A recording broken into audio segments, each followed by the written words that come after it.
what is the road less stupid? How would you describe it? If I gave you the opportunity to unwind any 3 financial decisions you've ever made in your whole life, how much money would you have? And there's not a person in this room that if I gave them the ability to unwind any one of 3 financial decisions wouldn't have more money. It turns out that the key to making more money is to doing fewer stupid things. That's true. I don't need more good ideas. I need fewer ideas that I think are good that I've executed on. Yeah. And so I've had the experience over the last 47, 48 years of being in business, of having done some smart things where actually it wasn't that smart, but in reality I was lucky. I happened to catch a big wave, and I mistook catching a big wave with being a good swimmer. Mm-hmm. And it's what Warren Buffett is very famous for saying. Most of you have heard it. You never know who's swimming naked until the tide goes out. And so the key is not can I make it? The key is can I make it and keep it? Right. Those are 2 entirely different skill sets, and in fact, they are almost diametrically opposed. Mm-hmm. What it takes to make money is very different than what it takes to keep it. And most people are so obsessed with making it that as they become more successful, they do stupid things, which winds up sabotaging their overall success. Right. And I know this story firsthand because this is one of the reasons I appreciated you so much, Paul, and your presentation is because I've had the experience of losing a lot of money, $100 million of my money that I made. I didn't inherit it, I made it. You were better off than me because you cut the bleeding at plus 600,000. I didn't cut the bleeding until I was minus 50 million. So I went from plus 100 million to minus 50 million in a matter of 24 months. And when you do that, it takes your breath away. Yeah. I mean, that's a major, major event, not only because of the size of the money, but also because it's the loss is so devastating. And I had so much of my net worth, I have my self-worth entwined with my net worth, which is a deadly combination. Yeah. How old were you during that time? 40. 40. And that was during in real estate? Real estate. Yeah. And what led to the loss? Look at your losses. It's not necessarily pleasant to think back on, but everybody's had some kind of loss that they've sustained as a result of a bad decision or excessive optimism, unexamined assumptions. Unexamined assumptions, faulty expectations, excessive optimism are killers. Mm-hmm. Arrogance is killers. Hubris is a killer for creating and sustaining wealth. So the goal to me is not to get it. Mm-hmm. The goal is to get it and keep it. Right. You can get lucky and make it. And I know lots of people who got lucky, but the problem is they weren't able to keep it because they didn't have skills that would allow them to sustain. So the truth is, to me, sustainability of wealth is the holy grail. Mm-hmm. Making it, I can catch a big wave, I can get lucky, I can happen to hit a crease in the market at exactly the right point, and we can wind up being associated with you or Tony Robbins or any number of other people, and there's a degree of luck in all that, and there's a skill set in all of that. And so I'm very much about, let's make sure that if we're going to all this effort in order to create the success, and people do stupid things in the creation mode as well. People oftentimes think that if I just improve my product, that would somehow allow me to create business or financial success. And yet the truth is, it doesn't require a great product in order to make a lot of money.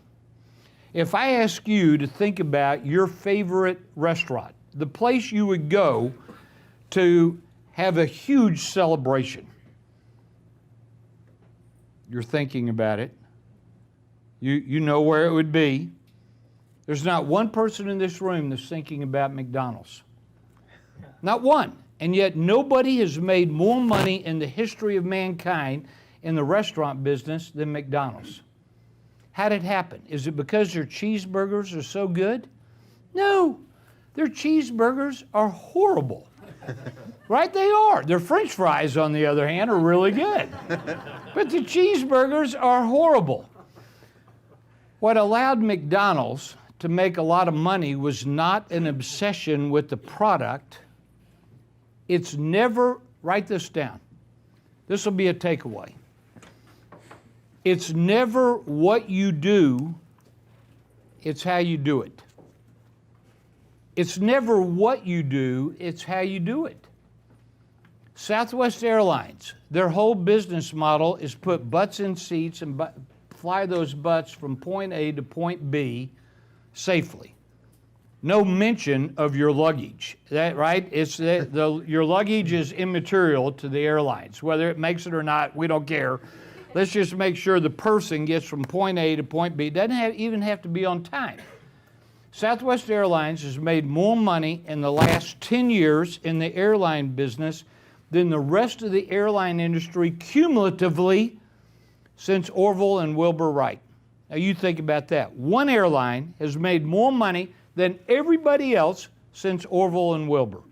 How'd that happen? Is it because their planes are so good? Is it because their first class section is so roomy? Is it because the food is so outstanding? Is it because the hostesses and stewards and stewardesses, is it because they're so good looking? No, I can't tell which is older, the stewardesses or the airplanes, right? It's never what it's Southwest Airlines' success is not based on what they did, it's how they did it. You name me any product or service, I don't care what it is. Give me 1 week. You could say chewing gum, shoelaces, seminars, pens, socks. Name me any product or service, give me 1 week. And in 1 week, I'll come back and name you one person who's made millions and 100 people that have gone broke with the exact same idea. The problem is, as entrepreneurs, we become obsessed with the product. We become obsessed with either the quality, and I'm not opposed to great products. That's not the message. The message is, what is it as a business person, what is it that we're focused on? The artist side of me wants to focus on the product and making it better and longer lasting and prettier and more robust. And I'm good with that. We need artists. The operator side of me wants to get busy and get a bunch of stuff done. I got so much to do, and holy cow, if it's going to get done, I'm going to have to do it myself because I don't know how to hire a team or keep a team or have A players or create a culture, or I don't know any of that. I just got a lot to do. That's the operator side. The business person side says, wait a minute, the job is not to react to the problem du jour. What I need to do is leverage and structure. Write those two words down. That's the difference between a solopreneur and a one-person army, a solopreneur, and a business owner. A business owner has mastered two things: structure and leverage. And without structure and leverage, there is not a way to create a sustainably successful business. I'm going to say the structure part a different way before I talk about leverage. Yeah. Opportunity without structure is chaos. The Achilles tendon of most entrepreneurs is structure. They hate it. That's why they started their own business, is because they hate the idea of having structure, and yet structure is critical for scaling. I hear a lot of people in here talking about scaling, or scaling is just a Silicon Valley word for growth. That's all it is. How do I grow this thing?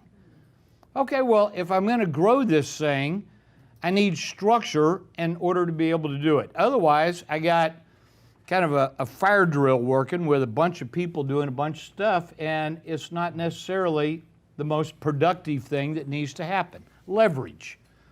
One of the highest forms, when I talk about leverage, most people think, oh, he's talking about debt.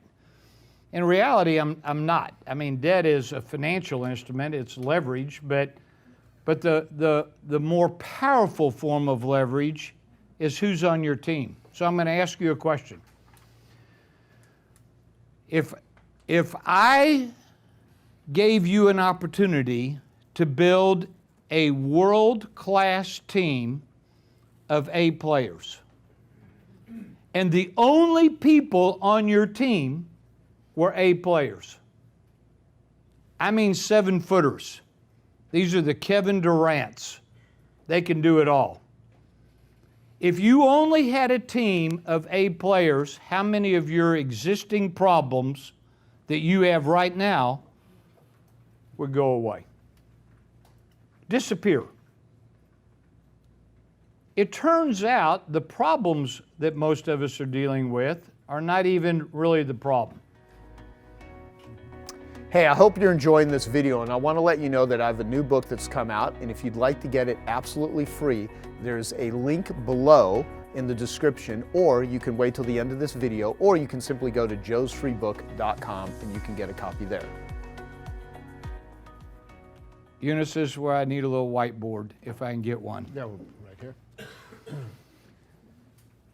Joe just handed you a piece of paper a second ago and said, thank you, and said, write down one of your biggest problems.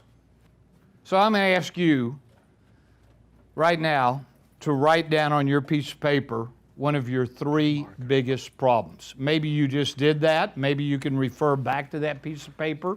Maybe you're not going to have to share this. We're not going to talk about it. It's not going to be anything. So you may want to write really, really small so that nobody else can see. Write it really small and just write down or revisit one of your 3 biggest problems that you think you have with your business. Let me give you a thought. The exercise is over. You don't have to complete writing it down. The exercise is over. Every person here has an is line. This is reality. This is the way it looks. This is point A. Point A. And the problem that most people have, in my experience, I know I have this problem, is that I'm not particularly honest with myself about the reality of my situation. I sugarcoat it. When I was at the University of Texas, every day I'd walk past a little message etched in granite over the doors of a building, and the message was, you shall know the truth, and the truth will set you. So you know this, right? And every day for 4 or 5 years, I walked past this thing, and I went, I don't know what this means. What does that mean? You should know the truth, and the truth will set you free. Well, the reality, it dawned on me later, is that as long as I'm lying to myself or not telling the truth, I have no opportunity to make a change. So it's why addicts don't stop using, is because they say, well, I don't really have a problem. I can stop anytime I want. Yeah, I know it's a little bit, but you know, the reality is I'm functioning, right? It's why alcoholics or Poor people, pick a topic. People don't tend to tell themselves the truth. This is point A. We also have point B. Point B is ought. This is the way I'd like for it to look. This is point B. And it turns out that most of us are experts on point B. We have massive clarity on the way we would like for it to look because we've done all this visualization, we've done all this goal setting where you make a goal and then you make it vibrant and then you turn it into black and white and then you bring it closer and farther away and then you put music around it. And so we're really good at visualizing what ought. We tend to suck at what is. And when asked what our problem is, we describe the gap. The gap between where you are and what you want is what you typically describe as the problem, when in reality, this gap is not the problem. This gap is the symptom. I just asked you, Joe just asked you, the last exercise you did, write down one of your 3 biggest problems, and everybody got busy. Real quick. We knew what the problem was because we were visualizing the gap between where we are and what we want.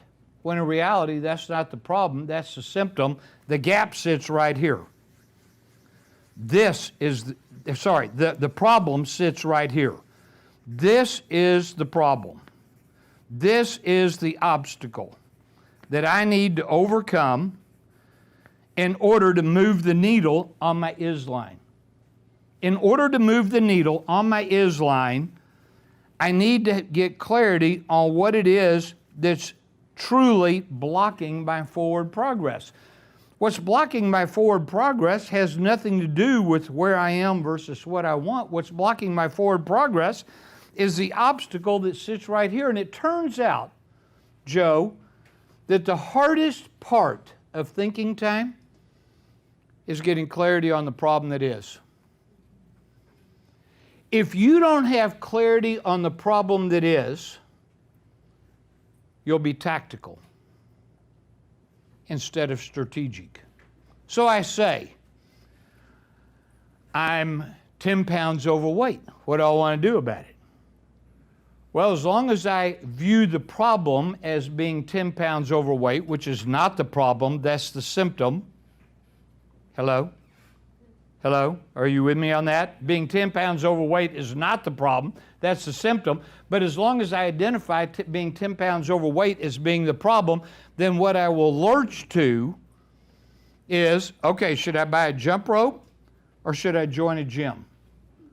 Should I buy Oprah's latest diet book or should I get a personal trainer? Oh, I know what I'll do. I'll get a piece of home exercise equipment. That's what I'll do.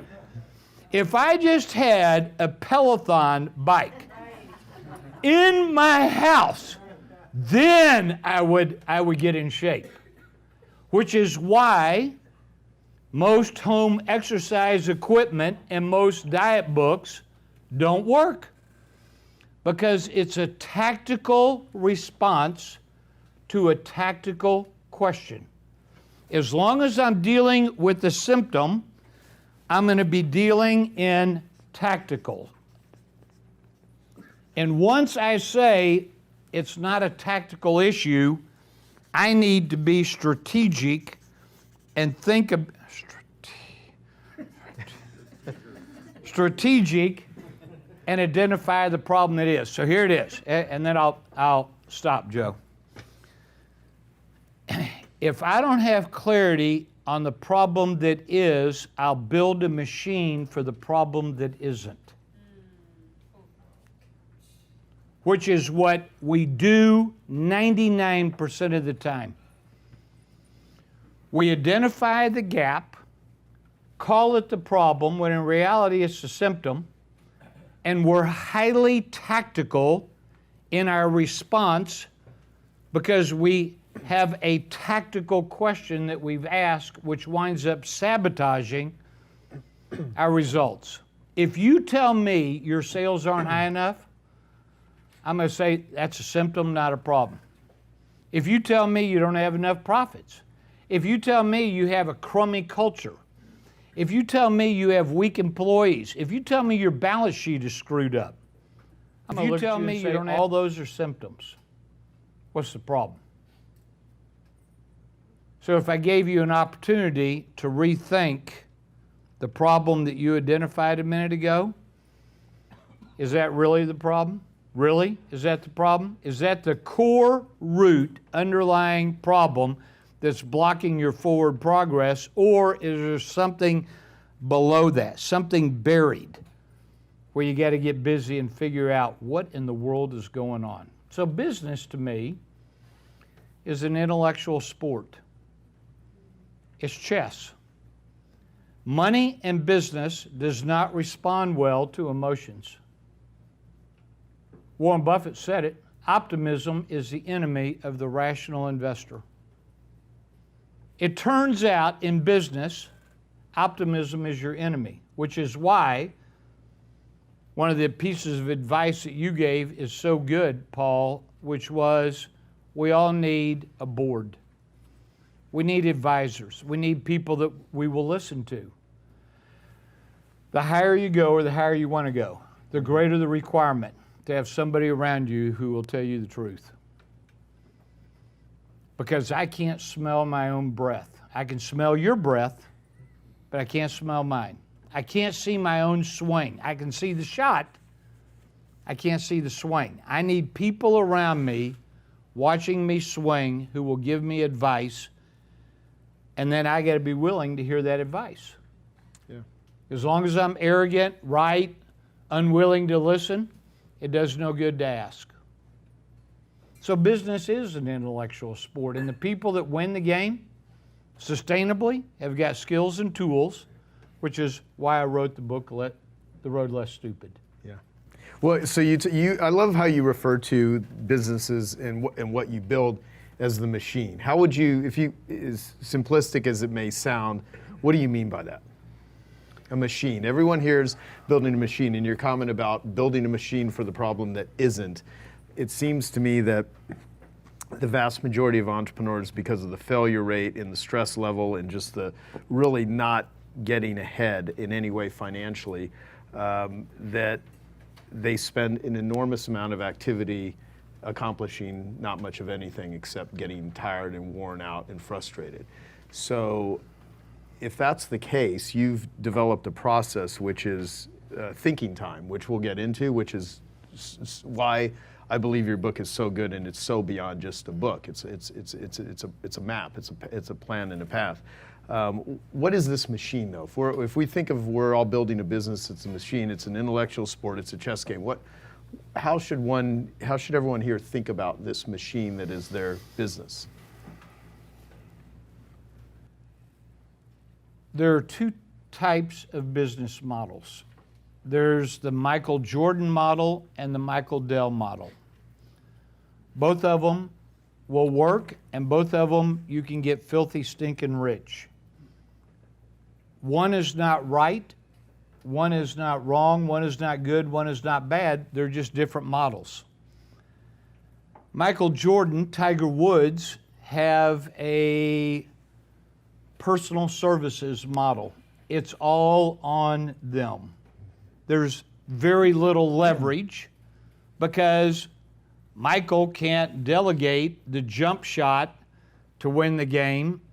Tiger can't delegate the 2-foot putt on 18. Tiger has to make the putt. You can make a lot of money in that kind of model, but there's not as much leverage as there is the Michael Dell model. The Michael Dell model is Michael hadn't put together a computer in 38 years. He put together a couple of them and then realized very quickly, unless he had some people on his team that he could leverage, that he wasn't going to get to the success that he was capable of or that was available to him. Depending upon which model you're talking about, the machine could look one of a couple ways. The Michael Dell model, where it's not a personal services type of model. Michael Dell model relies on three things. It relies on a strategy, a plan, not an idea, not an idea. One of the fundamental mistakes we make as business owners is we wind up executing on ideas instead of plans. We have an idea of what we want, but there's no yellow brick road. This is Oz. We're in love with Oz. I've heard so many business owners tell me over the years, this is my dream, this is my vision.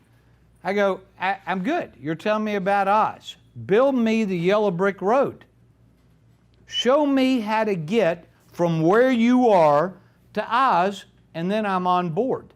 But just because you become very adept at describing Oz doesn't give me the clarity that I need to be an investor or to support you if I don't have clarity on the plan. So the plan, the strategy is number one. What does strategy mean? Southwest Airlines. Here's how they made all their money. Here's how they made more money. It's one sentence. This is one sentence that's going to tell you how Southwest Airlines made more money in the last 10 years than the rest of the airline industry cumulative. Southwest Airlines at the very beginning said this: a plane on the ground makes no money. How hard is that? What a brilliant insight. And so they built the entire organization around keeping planes in the air. And it turns out the key to keeping planes in the air is to become an expert at baggage handling. The core problem that Southwest Airlines had to figure out is how do you get the passengers and the baggage on and off the plane as quickly as possible, because the faster we get them off the plane, faster we get the new ones on, faster the plane takes off, more money we make. One sentence. That's extraordinary. So plan and a strategy is number one on machine. Number two, you got to have people. A players. You take a great strategy and you have B players, C players. If anybody in here have an employee? Anybody in here ever been disappointed with the performance of an employee? I'm going to give you a hint, and we may talk about this more. You get what you tolerate. You get what you tolerate. In fact, I'll say this even louder. This could be the most important thing I say. Nothing can change until the unspoken is said. Nothing can change until the unspoken is said. And the truth, here's the truth, for us as leaders, the greatest failure of leadership is a lack of courage. A lack of courage to say what needs to be said. I tell my employees, we own businesses, and I tell my employees all the time, I refuse to lower my standards in order to accommodate your need for mediocrity. I will not do it. This is the standard that we have, and what we're going to do is we're going to help you build a yellow brick road so that you can be successful. Every employee you have has, for all of us, has the exact same outcome. They're all optimizing for the same thing. Every one of our employees wakes up in the morning and they want to be successful. There's not one person who wakes up in the morning and says, today I'm going to try to do the worst job that I possibly can. My job as the owner, as the leader, is to support my team in being successful. That's my number one job. And so I'm going to coach, I'm going to build a yellow brick road, I'm going to have performance standards, but I got to have A people. So I've got a lot of tabs open right now in my brain. So I'll make sure I come back to machine. What's the definition of an A player? There's 3 or 4 things. Number 1, they have a high internal emotional need to succeed. High internal emotional need to succeed. I'll say this a different way. Pros don't have to be motivated. Amateurs do. People ask me all the time, how do you motivate your employees? I say, I hire them. I'm giving you an opportunity. And I've built you a yellow brick road that if you stay on the yellow brick road and hit my standards, you and I are going to do well. If you can't hit my standards, I understand. This is not a good fit. You're not going to be able to stay here and be successful, which I know you don't want to. You don't want to come to work for the next 5 years and be unsuccessful. So let me help you go find someplace else where you can be successful, because it's not here, because here, this is what we produce. If I don't have standards, which is all part of the people, if I don't have the standards, then I'm going to be promoting people or giving raises based on loyalty or longevity or likability. Oh my God, this person has been here since day one. You know, in fact, the first month they were here, we didn't even pay them. They've made it. And so I wind up creating this story that becomes a substitute for performance. At the end of the day, I don't want the story to get in the way of the facts. I tell you what sabotaged you, it sabotaged me. I substituted a story for the facts. I'm really good at spinning those stories. So are you. That's where those unexamined assumptions come from. So that's number 2. Number 1 is I got to have the plan and the process. Number 2, I got to have the people. Number 3, I got to have the structure. And part of the structure, probably the most important part of the structure, is going to be the culture. Culture is not perks. Those are 2 different things. Perks are how many jelly beans are in the kitchen and whether you do or don't get to bring your dog to work. Those are perks. Joe has heard this story. I was given a speech in Oslo, and there was some very well-known, famous entrepreneurs who had done very well. And one woman came on stage who's very well known and started talking about how important culture was in her organization. And the example that she used is, and we just built our employees 2 nap rooms. I hadn't gone on stage yet. I'm sitting on the front row, and when she said this, I looked up and I said out loud, so I didn't mean to, but I'm sure she heard it, "You must be kidding me." Nap rooms have nothing to do with culture. Nap rooms are a perk. Besides that, I'm not paying my people to come to work and sleep. That doesn't even make any sense to me.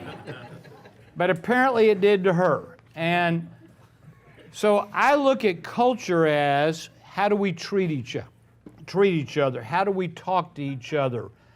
Culture is accountability. The Navy SEALs has got one hell of a culture because they're accountable. They get stuff done.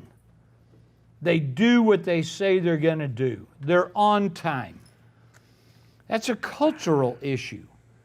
And so I would ask you, as you're thinking about a machine, what's your plan? What's your leverage? Tiger has leverage. He's got a plan, but he also has leverage. It's just not the same kind of leverage that Michael Dell has. But he has leverage. And they both have structure. Michael Dell and Michael Jordan, Tiger Woods, they all have structure. There's a culture. There's a way we do things. The whole idea of the machine is that I pour gasoline in and it runs, which is not the kind of business that most of us have. Most of us have a business where we're this. We're crankers. We're hand cranking. And then I hear people talk about, I want to scale my business. And if you scale a crank business, you wind up with more crankers because there is no machine. It turns out scaling a crank is a bad idea. But we're addicted to this idea of growth and getting big and scaling as if big was the same as rich. Big is not the same as rich. Those are two different words. And when I look into the cockpit of most businesses, there's one lever that the pilot has at his or her disposal, who's running the business, the pilot, and that lever is the accelerator. Anything that goes wrong, okay, first thing let's do, let's mash down, let's get big, let's amp, let's scale, let's add more of this, let's do this, let's get a social media web, and pretty soon I got all these tactics storming at me, and I'm going, what is the real problem here? What is the real problem I've got? You know, J.C. Penney thought the idea was to get big. And you see where they ended up. And the list, Kodak, the list is long of businesses who somehow mistakenly believe that the most important thing is, how do we grow it? When in reality, I'll say it this way. Sometimes gains are a result of losses avoided.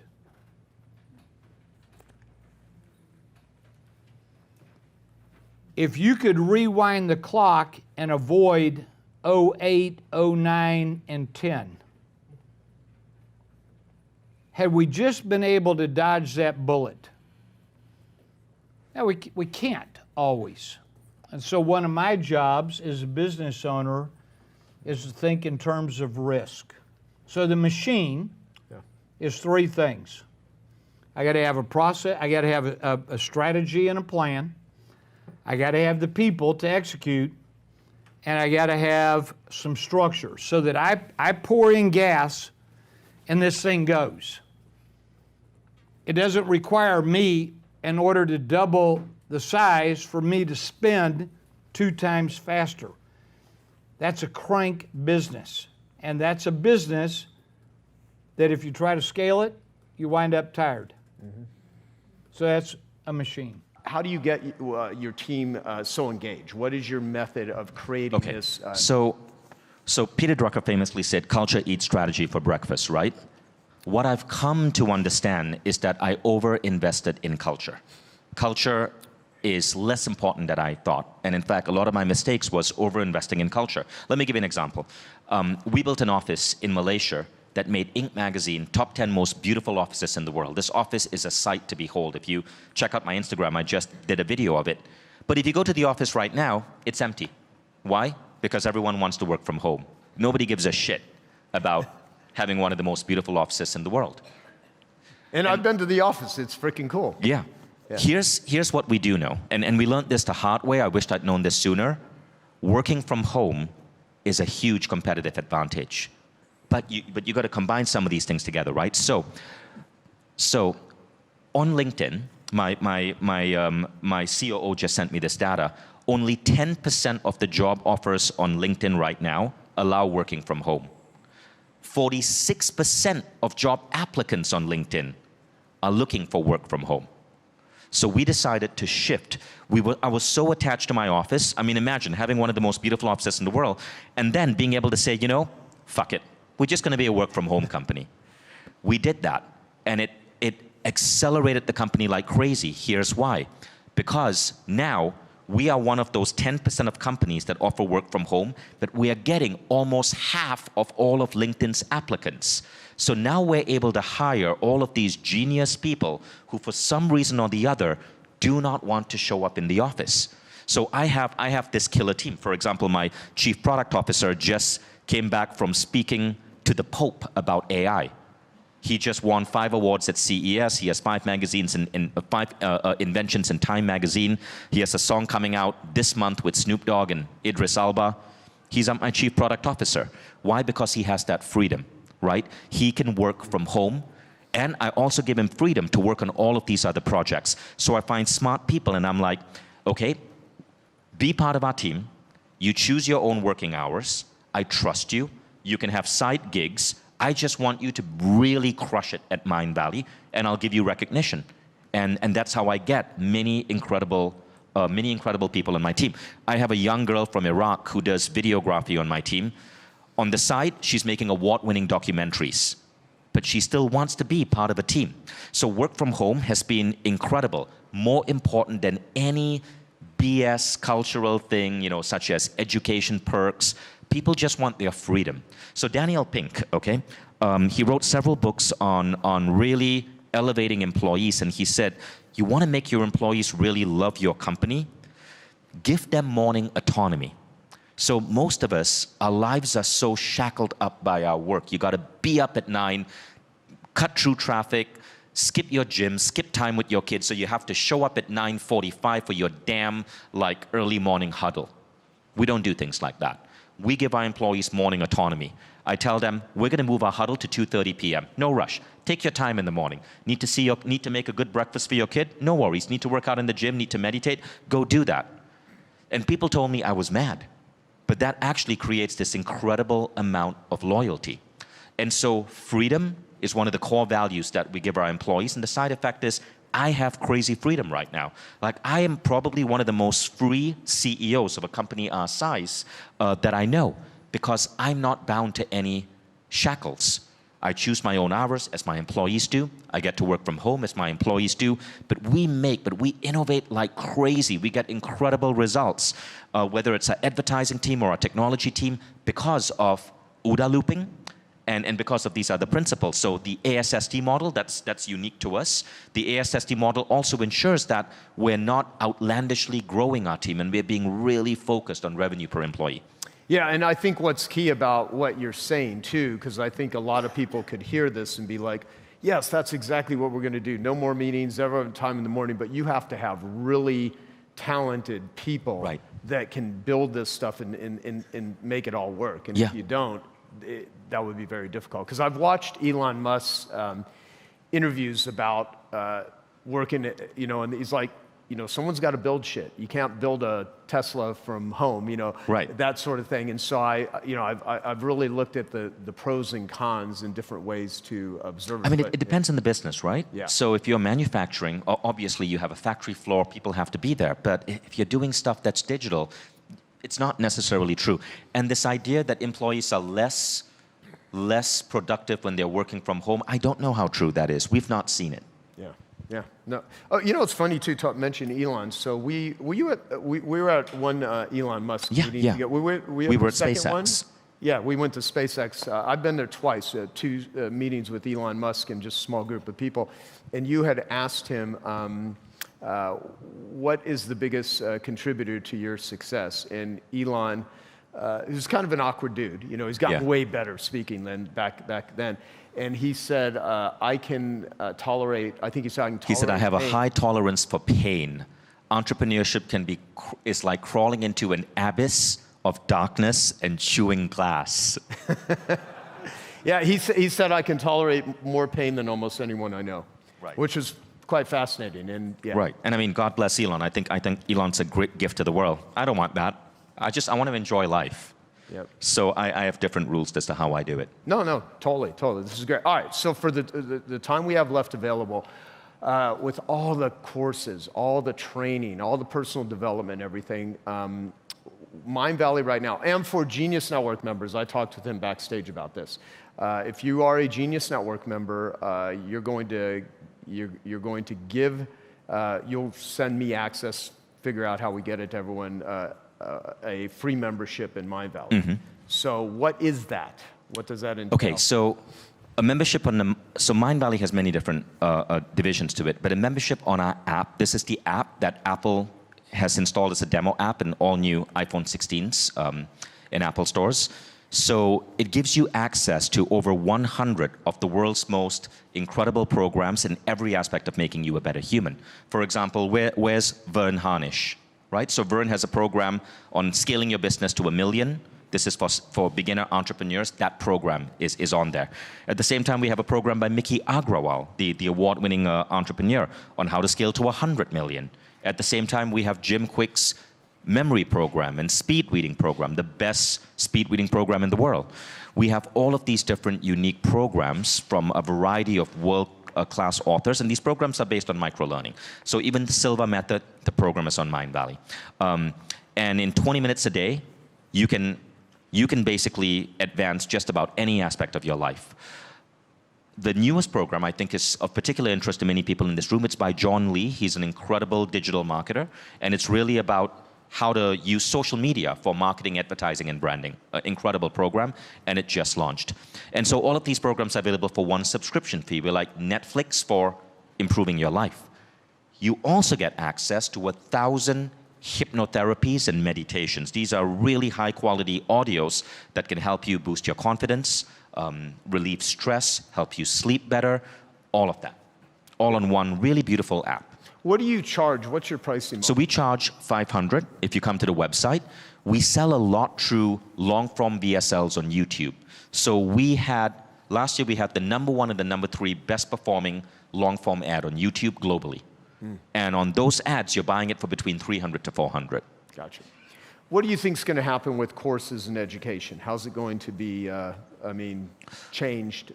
What areas do you really see it changing dramatically? So I think bulk subscriptions like this are going to be how people start consuming content. I don't think courses are going to disappear, but what's going to happen is that these courses are going to get a lot more intelligent, right? So for example, you might be taking Vern's course, but you might also be able to chat with an AI avatar of Vern and get the answers that you need. You might also be able to jump into a community and discuss with other students, post questions, receive responses.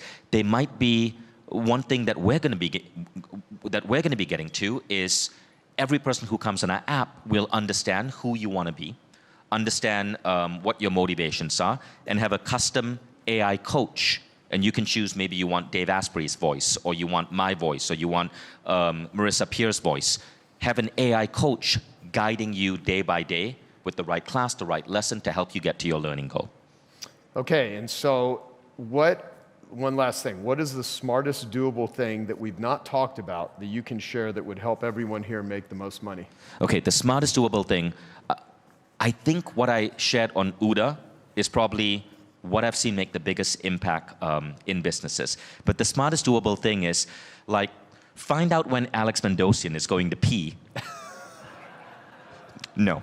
Find one person, right? One person who is a marketer, who is an expert in any type of marketing that you're interested in. Go really deep in their work. So many people come to me going, hey, how are you guys doing VSLs? How are you guys doing webinars? You're crushing it. And I tell them it's non-stop focus. Like before we had the #1 and the #3 long form ad on YouTube, we released 42 different ads that failed. And it took us 1 year of learning to get there. The reason my advertising strategies work and demolish the competition is because we stick to one thing and we make mistakes, but we go really deep till we master it. And most people won't go that deep. Yeah. So what are the creative ways that you preload your year to get the most out of it for, It's a great question. So I'm a bit of a nerd when it comes to like doing as much as I can in a period of time. And I do it because obviously I teach it to people. So it's like, I don't know if you, like, they always say, like, if you want to get wealthy, help other people get wealthy. Mm-hmm. So it's like, because I'm teaching other people how to get more time back to live a pretty high quality life, it's kind of fun because then I keep asking myself, like, how do I do it even better? So my wife and my friends are all like, this is great, Dan, you have so much time for us, because I teach it. So I have to do it. But what I have is a process for essentially designing my year, okay? So the first step is at the end of last year in December, I review everything I do with my wife, like everything that happened in the previous year. My wife and I do a retreat and we look at it and we ask ourselves, fuck yeah or never again. And it's literally that simple. If it's not a fuck yeah, we won't do it again. And I'm talking like family trips, blah, blah. We just decided, I'll tell you guys, we used to go home, because I grew up on the East Coast, live on the West Coast. We used to go to the East Coast every summer for 2 weeks. This trip, we decided, ain't a fuck yeah no more. They can come to us, and I'll pay for it. And I think you guys should give yourselves permission to do that stuff. Some of you guys are holding on to stuff. You need to create some space. It's not what you're doing, it's what you got to stop doing, okay? So like, we look at all that, then we look at all the requests of things we want to do, look at our bucket list stuff, look at, we made a commitment that like every 2 years we do like this big family trip with all our families, her family 1 year, the other year my family, 2 countries a year with our kids, all that stuff. And then we have this 1-page document that I'll give you. It's literally a template, and it's got all the months, like days. And we take the list and we put it into the calendar visually. I use my pen on my iPad. And I highlight, and we have different color codes. So like red is Renee and I time, my wife, Renee. And then like orange is work, and green is like my boys' trips, and like all that stuff. And then we kind of look at it like a piece of art and ask ourselves, does this feel good? If we actually did this year, would it feel good? And then we have the feedback. So like, I remember 1 year I used to do my vacations before my events. I don't know, how many of you guys run events? Show of hands. Okay, imagine going on vacation before your event. Dumbest idea ever. Never occurred to me to sit down and ask myself, does that feel good? So when we were looking at it, I was like, let's move it after. That's all I did. And then, wow, what a crazy idea. Now I go on vacation after my event. So literally after this event, I'm on vacation, and I am so present. The team is happy. The customers are filled up. Like, I'm good to go. So it's like all these little tweaks that I do. Other things that I do to preload my year, I put all my like business building stuff in there. So I put all my quarterly strategic plannings with the key people on my teams. I put all my events in there. I put the things I need to do to recharge, right? So if anybody follows me on social, I do snowboard trip, snow biking trip, mountain bike trip, and they're all spaced out throughout the year. And literally, and I'm not even joking, if today was my last day, obviously I'd miss my kids and I love my wife, but that would be the hardest thing, right? I'm good. And I've been good for a really long time. It's a regret minimization strategy. For a long time, I've said, if today was my last day, would I be okay with it? And a long time, I couldn't say yes. But now, because I know that I've done the time with my kids, spent time with my family, spent time with my teams, you know what I mean? Like, and I just think being a little bit more intentional with a cool tool, like the preloaded year, it just changes the game for your ability to get the most out of a 12-month period. So what was present when it wasn't working that caused it to not work other than alcohol? Yeah, no, alcohol was a big one. So I quit drinking 11 years ago, best decision I ever made in my life.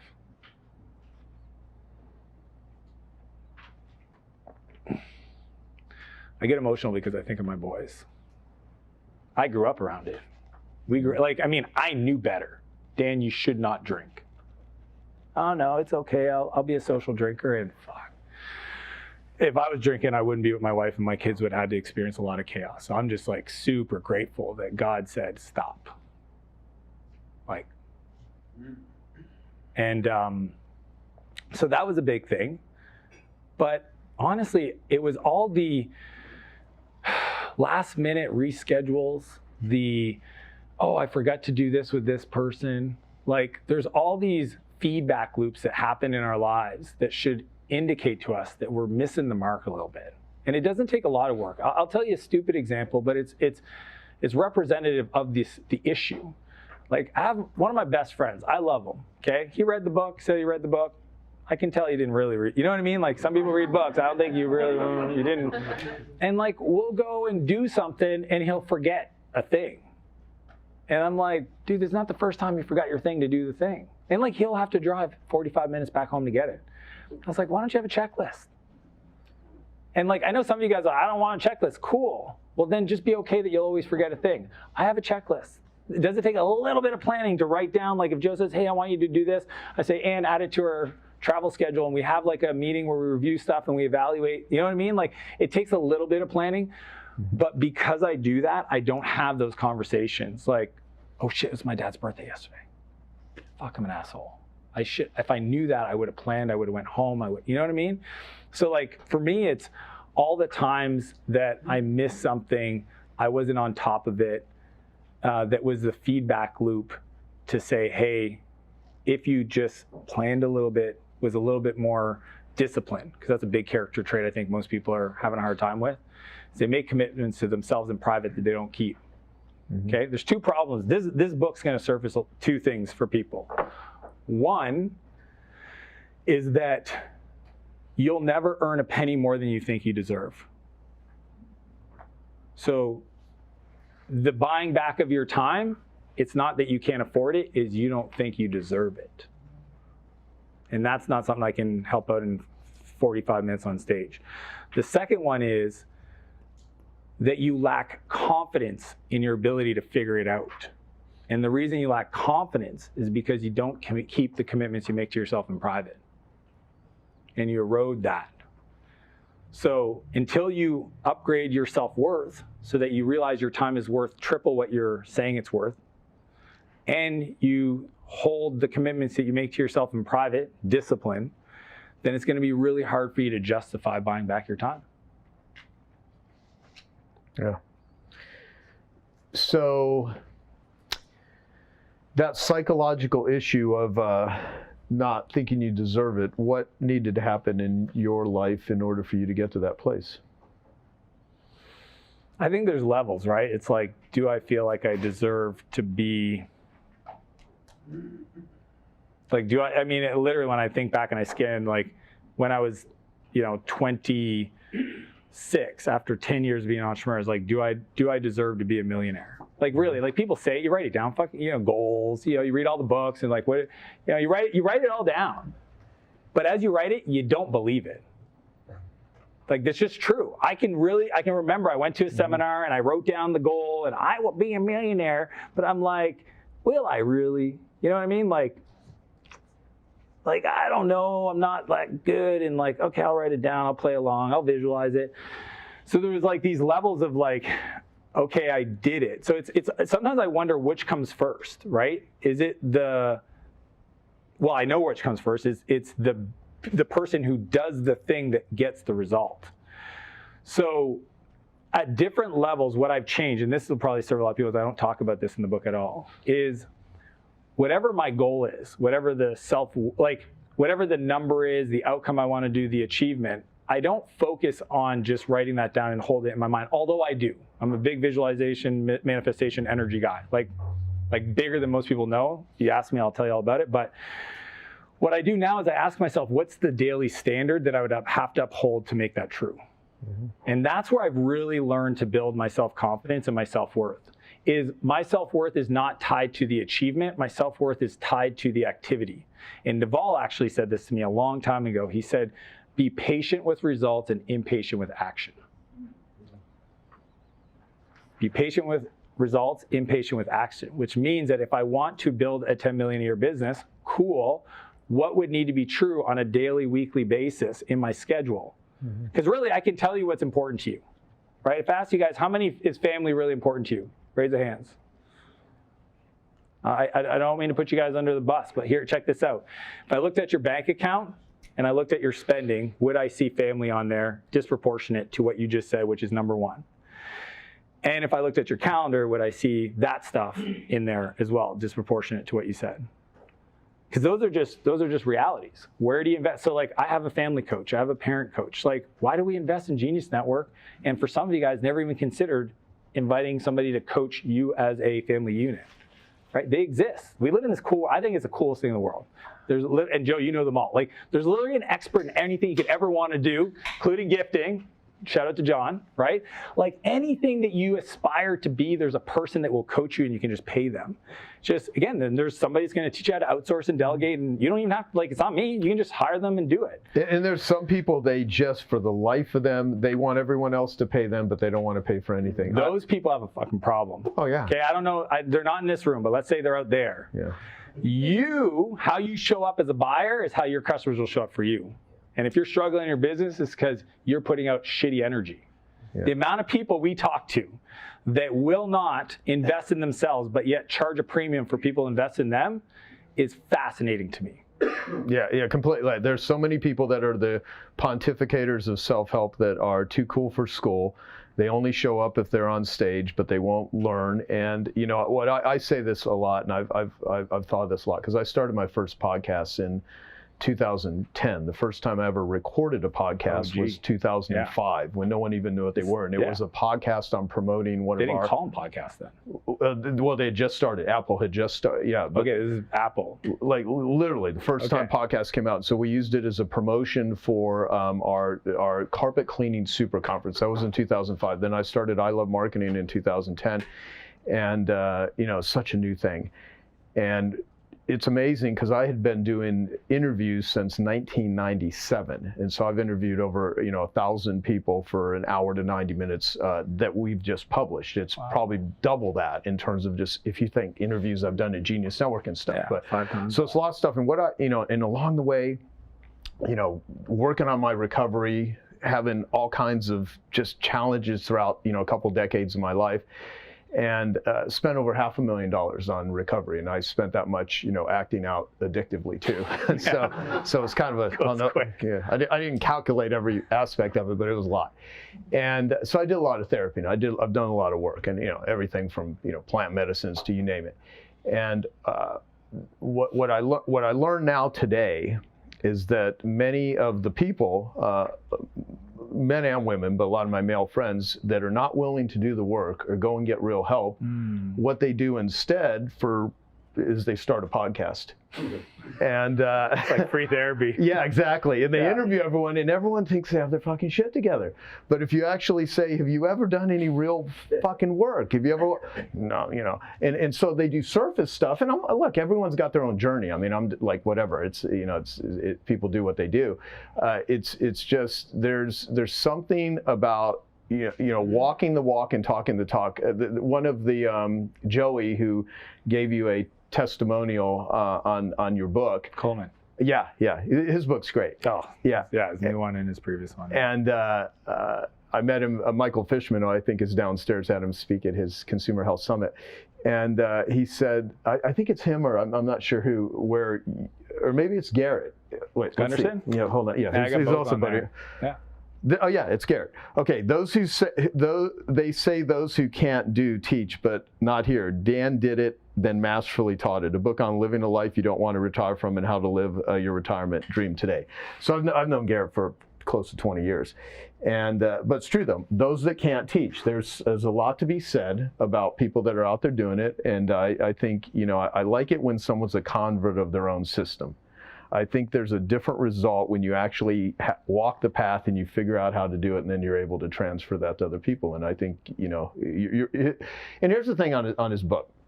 Oftentimes I'll buy books for everybody in Genius Network. I mean, they invest a lot of money in this. It's, it's not that big of a deal to buy a book. What I like to do with this one, and what I'd like to do with John, who's I'm going to interview tomorrow, is I want you to buy the book. This is also on audio. If you prefer audio, buy the book. And then if you just read the book and just send me, like literally an insight, you can email it to eunice@joepolish.com. And just like, here's the big aha and the big insight that I got out of it. For one, I'd love to share that with Dan. I'd love for him to see what everyone's perspective. I want you to, up to your own fruition, go and buy the book and share that. And then I will make a donation to Genius Recovery in your name as a result of it for the cost of the book. Just because I want everyone to do it. I just don't want to give this book out and say, yeah, go read. Because I know all of you probably buy books at 10 times the speed of your rate of ingesting in them. And some of you, it's, but this one really is a good roadmap. And I think you'll learn a lot. So, and I think we can have a future discussion on this too, because it's really important. But the foundational stuff of that Dan teaches is great, especially for highly successful entrepreneurs, which all of you are. So let me take you back to 1997. I had just joined EO, the Entrepreneur Organization. I failed out of high school. I talked my way into college, only to then drop out of college. 14 schools, the only diploma I ended up with was kindergarten, true story. And what did I learn? I learned that I love to learn, but not in school. So I approached the Entrepreneur Organization. You needed $1 million in revenue to get in. Bingo, I'm there after 8 years of slow growth.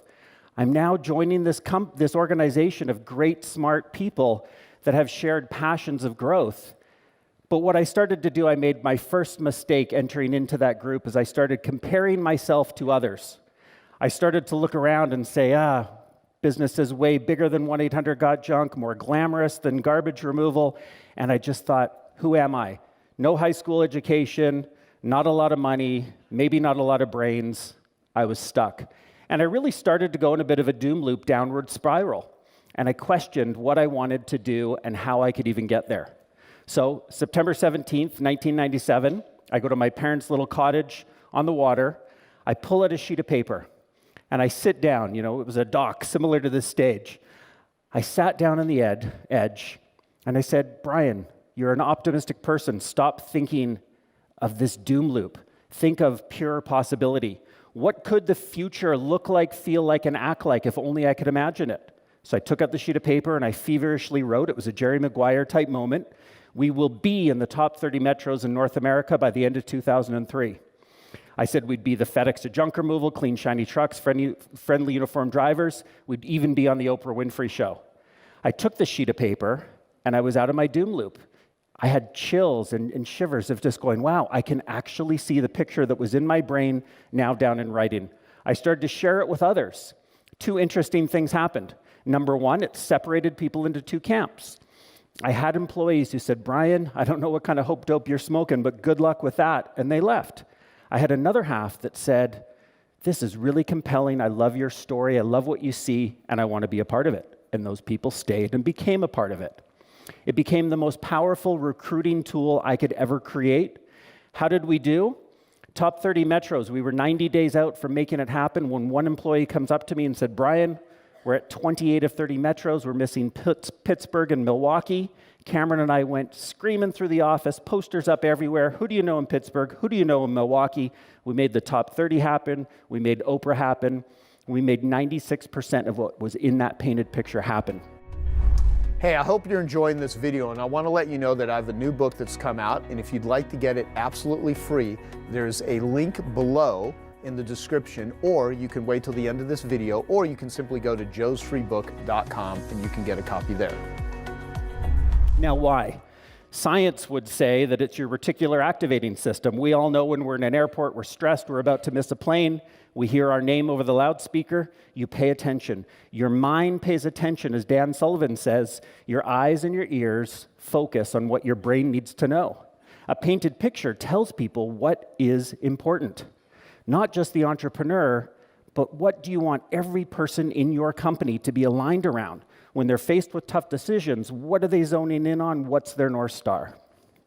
So we made these things happen. The company started to grow. Cameron and I set a $100 million painted picture, and we looked another 5 years out together.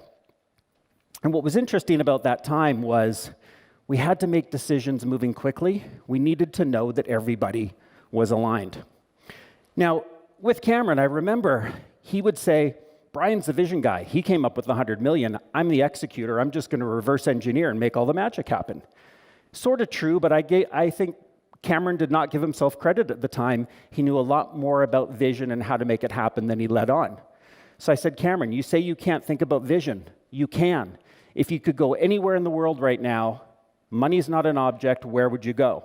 I don't remember his response, but he said it out quickly. He told me what the beach looked like, who was with him, the cold Corona in his hand. He described everything about that dream vacation.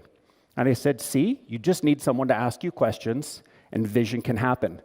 One of the most grateful gifts that I think Cameron ever gave to me and to my companies is the ability to ask probing questions. In creating a painted picture, you just need someone to pull it out from within you. It's already in your heart. It's in your mind. What do you want? So let me take you from business to a personal story. Get vulnerable here for a second. I don't normally share this with big crowds. But I was with the same woman for 19 years, high school sweetheart. I questioned myself in and out of that relationship a few times. 10 years later, we get married. We have a baby together. I was a total jerk, and I leave the marriage right after having a baby. It was the right decision at the time for me. I was a total jerk. But my life started to fall apart in many ways, and it started to affect my business. Until Dan, one of my entrepreneur buddies, said to me, you know, you got a great painted picture for your business. I bet you don't have one for your personal life. What are you going to do about it? So I retreated and started writing one out from my personal life. And I know that you share painted pictures with your loved ones and those around you. So I remember after I wrote it, I shared it with Cameron. Here's my vision. And one line stood out to him. It was about my ex-wife saying that we will always be best friends and cheerleaders in each other's courts. Cameron said, Lisa hates you. She will always hate you. There's no way this will ever happen. And I said, well, it's in my vision. I believe. I see it. I'm going to work my butt off to make it happen. And sure enough, I did. Proof of that is when I went dating and looking for my next marriage, my last marriage, I got out there and I was tired of dating, so I started to write down everything I was looking for: personality, interests, height, eye color, everything. And I get a phone call from my ex-wife, Lisa. We're now great friends and cheerleaders in each other's courts, and she says, so Brian, I know you've been looking for someone. I found her. I said, my ex-wife is not going to set me up on a blind date. I'm sorry. She pushed me for a year. We went on the blind date. I actually looked at my list the night after my blind date and went, holy crap, that is magic. So painted picture. I ended up getting introduced from my ex-wife to my new wife, couldn't be happier, found my soulmate, life's all great and works like magic. Let me give you one last example to conclude on a business side. We were 2012. Cameron was out of the company at this point in time. We had a great growth trajectory together, but then the financial meltdown happened, 08, 09. I had a failed COO I brought in. That didn't work out, and things were rough. My franchise partners lost faith in me, and it was 2012. We did a conference in Vegas. Brought everyone together, about 600 people, and Cameron and I had this concept, lean into the future. It's leaning into 5 years ahead to see what things look like, feel like, act like, and creating a painted picture. So as a leader, I had to go out and create the next painted picture when people didn't believe about growth. So I said, we will double our business in 5 years' time. And I'll read you something I wrote that I read out as I walked. You're just checking in on Facebook. Where is it? Okay. So I walk out on stage. To get people to lean into the future with me, I carried a surfboard, full size. I was dressed in total surfer gear.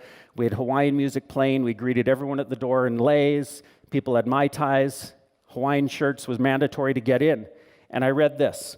I got everybody to close their eyes, but you don't have to do this. I said, you are sitting by the beach, 12 feet from the shore, watching the sunset on the horizon. You feel the warm, inviting Hawaiian breeze. You hear the sounds of celebration all around you, music, shared laughter, the clinking of glasses. Surrounded by some of your closest friends and family, you pause to reflect on the pride you're feeling. In every entrepreneur's journey, there is a dream of what is possible, a vision of what success looks like. You have achieved yours. You have doubled your business, and the journey isn't over. I then read our 2016 painted picture calling for another double. And what happened? People told me after Mai Tais at the end of that night, they didn't really see it. They said, it's great that you got all the Hawaiian theme, Brian, and you spent some money there, but I don't see it. I said, you will. And we read it together as a company every quarter until we made it happen. How did we finish? $224 million in revenue at the end of that year. We were in Hawaii, and when I was on stage, I turned around and I said, holy crap, we are 12 feet from the shore. I can hear clinking of glasses. I had nothing to do with organizing the event, but everything I had read out and envisioned had come true. So I think when Joe asked us all, do we think we've got the power to change the world?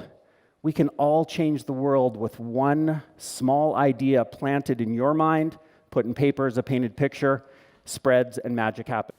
You're one of the most successful, media moguls in the world today. So what entrepreneurial lessons could you share with everyone here as it relates to what you've discovered in Thrive that would just reduce a lot of suffering in their lives and give them what you define as the real success, the ability to focus on the metrics, the third metrics?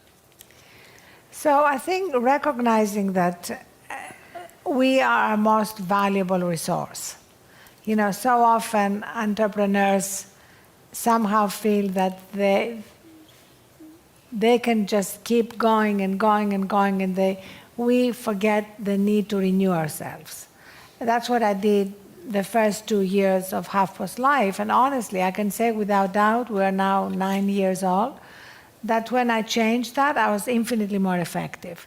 Because after all, as leaders in a business, our greatest value added is being clear about where we are going and being able to see the icebergs before they hit the Titanic. It's not micromanaging.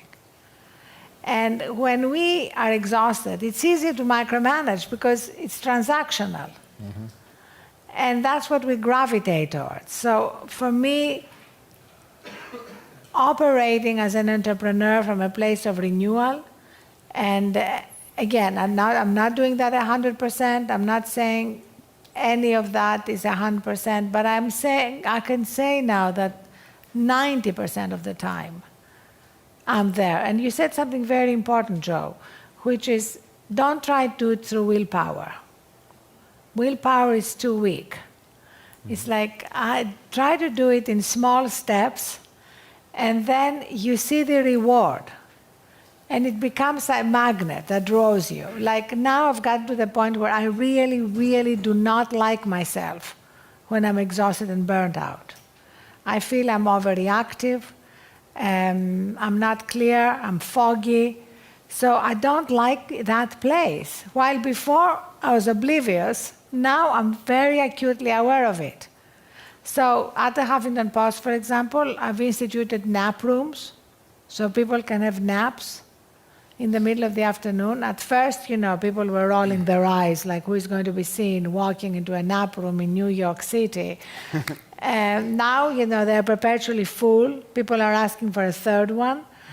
And I have a couch in my office, and when I'm tired, I have a nap. And I have a glass office. I used to close the curtain, and now I don't, because again, I think you lead by example. It's like sending the message, it's okay to be seen napping on the job. And you know what was so funny? I didn't tell you that, but when I was in London, I went to speak at the US Embassy in London. And I was asked a question about the nap rooms, and the ambassador was there, and somebody said, well, it would be great to have nap rooms in the embassy. And the ambassador said, okay, let's do it. And the Washington Post wrote about it, and the State Department put out a statement saying State Department employees do not sleep on the job. And I thought, well, that's the problem with the US government. They don't realize that sleeping on the job, as they put it, i.e. recharging, would actually make them better at their job. They're operating in the Middle Ages of pre-scientific delusions about what makes success and effectiveness. And it was just funny to see it like in black and white. Yeah, I have a friend, Dr. Edward Hollowell, who's, just a top ADD, ADHD psychiatrist, and he has a saying where if you don't manage modern life, it will manage you. Mm-hmm. And he's talked about how we have almost a cultural ADD, where it's become so normal for people to be kind of crazed that you really have to, you're not going to go out to the world and get a lot of support. This is something you actually have to build on yourself. I mean, your definition of success taken to many people are like, well, you're crazy. What are you talking about? And so but what you're doing is you're wanting to just get people first to recognize and be aware of it, and then shift that message. And that's why we all need what we call a thrive buddy, at least one kind of member of your tribe that you can, my first thrive buddy is my sister, Agapi Stassinopoulos, who is here with me. And it's just a great support to have Who's somebody. Who's funnier out of the two of you? Is she funnier than you, or what do you think? She's everything nicer and funnier and everything, and really wonderful.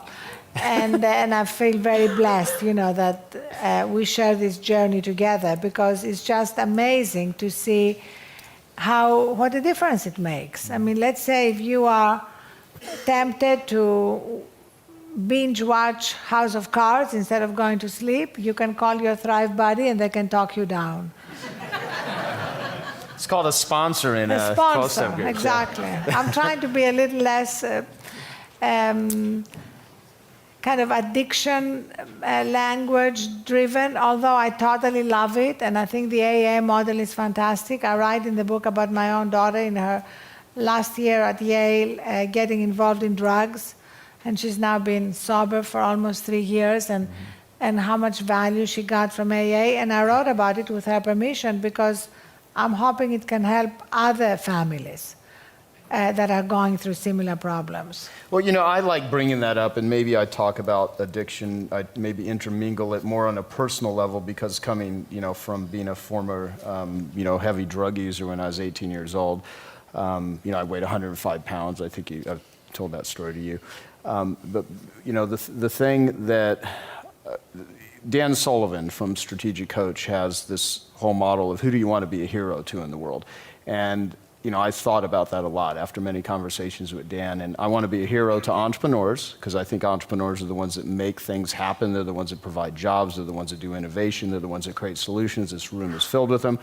I want to be a hero to entrepreneurs and to addicts, because addicts endure incredible suffering, and some of the greatest people on the planet are addicts. And when, you know, Mihaly Csikszentmihalyi, who wrote the book Flow, he talked about the neural pathways in the human brain, the same ones that the greatest artists, entertainers, entrepreneurs use to be in a state of flow, are also the same neural pathways that an addict uses for self-destruction. And I mean, you can see it recently with Robin Williams, you know, incredible genius redirected in pain and depression and stuff. And so a term in addiction, in like AA or any 12-step group for that matter, they use the HALT state. You know, yes. HALT, don't make a decision when you're hungry, angry, lonely, tired. And what's great is, you know, Thrive is about how to not get into that HALT state. So you don't want to make a decision when you're in a HALT state, but part of it is just setting your life up so you minimize any times that you get in those, because you just make bad decisions. Yes, and when we get there, to catch ourselves and course correct quickly. We are going to get there. I mean, the truth is that nobody while we're on this planet is going to be in a thriving state all the time. The important thing to recognize is that we can course correct really fast. So we don't have to be off-center.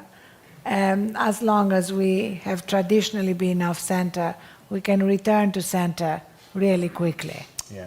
Well, I'm going to, in just a minute, we're going to do some Q&A with the audience. So if you have a question you want to ask Ariana, think of it, and then go up to the mic. What I'd like to ask you is, this is a really important message, and certainly I've been behind it, and I've loved your book, and I've wanted to share this message with as many people as I could, which is why we've done the interview, and we've gotten a lot of people involved with this. Because it's important. I mean, this will reduce suffering, and I really want to reduce suffering for entrepreneurs, because these are great people doing amazing things, but they don't do great work when they're burnt out, when they're exhausted, when they're not rejuvenating. And what's the whole point of making profit if you can't enjoy the profit? And so how could we best help you with your goals and objectives with this movement? I mean, what sort of support can we help you? Because I think collaboratively, you've got a huge platform, but we also are sitting in a room with some really sharp, brilliant people. So what are your thoughts on that? How can we help you? Well, first of all, thank you for your support and for really believing in the message. I would love to invite all of you to write on the Huffington Post about your experiences, either your experiences with burnout, or wake-up calls, or your experiences with how you thrive and how you are prioritizing, when you are prioritizing your own renewal and recovery and regeneration.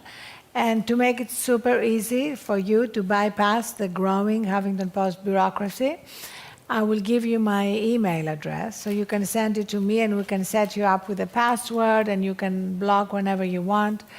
So it's Ariana with one R and two N's at huffingtonpost.com. And then what we do is we translate a lot of what comes on the subject in all our other editions, because it's a global phenomenon. And we want not just the States, but people around the world to be exposed to it. And I'm finding there is nothing more powerful than sharing our stories. You never know who is going to be moved by JJ's stories or Tim's stories, or people are touched by different stories. So my story may touch certain people, and your story may touch other people. And I feel traditionally they say that people don't change except through pain. I want us to change that paradigm. Why should it be so? You know, why should you all have your own wake-up calls, those who haven't had them yet? Why can't you learn from mine? And that's kind of really my hope, that we can accelerate a global shift that's already happening. The global shift is already happening. 2013 was an amazing year. It was the year when CEO after CEO came out, not as being gay, but as being meditators. You know, it was really amazing. I was talking to Ray Dalio, who is the founder of Bridgewater, the biggest hedge fund. And he said to me, I've been meditating for 45 years. I said, why are you just saying it now? And the assumption before now was that if you're meditating, you're kind of a little new agey, flaky, kind of vaguely Californian, and not really serious. And now that's changing. Well, I do TM every day.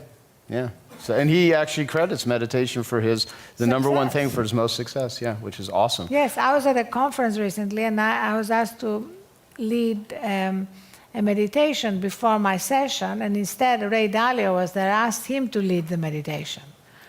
And it was really great because this was a group of hardcore business people, and having Ray Dalio there say, you know, my meditation has been the foundation of my success, and explaining why. Because he could see more clearly, because he could see the icebergs before they hit the Titanic.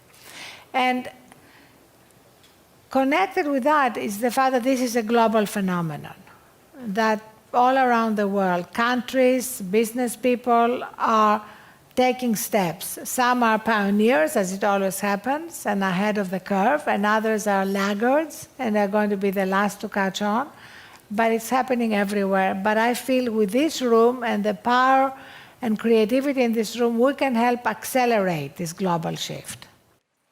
Everyone here has their business, they has their ambitions. They want to build and grow it. They, you know, there's certain levels of, the person in this room will endure more risk, more pain, more navigation. There's incredible resourcefulness in here.